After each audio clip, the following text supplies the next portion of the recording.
Bharatiya Janata party Araria जिला की ओर से आज पंडित श्यामा प्रसाद मुखर्जी का 23 जून से 6 जुलाई तक पखवाड़ा चल रहा है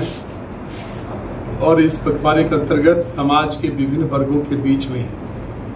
श्यामा प्रसाद मुखर्जी का देश के लिए बलिदान और आने वाले दिनों में जो चुनौतियां हैं उसको भारतीय जनता पार्टी की सरकार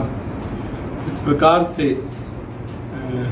उन चुनौतियों का सामना करके विकसित भारत की ओर बढ़ेगी, इसके लिए हम सब संवाद कर रहे हैं। आज नौजवानों और बहनों के साथ संवाद था और इस संवाद में आज़ादी के बाद भारतीय राष्ट्रीय कांग्रेस की सरकार ने किस प्रकार से अपनी तुष्टीकरण की नीति के कारण देश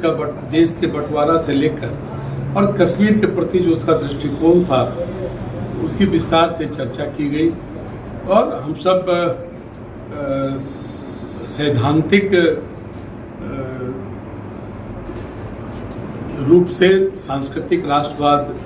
के पोषक रहे हैं और स्वाभाविक है कि जब हमारी 2019 में सरकार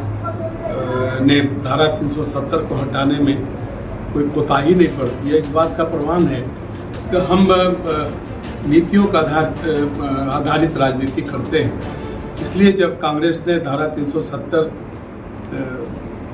जम्मू कश्मीर पर लागू करके उसे विशेष राज्य का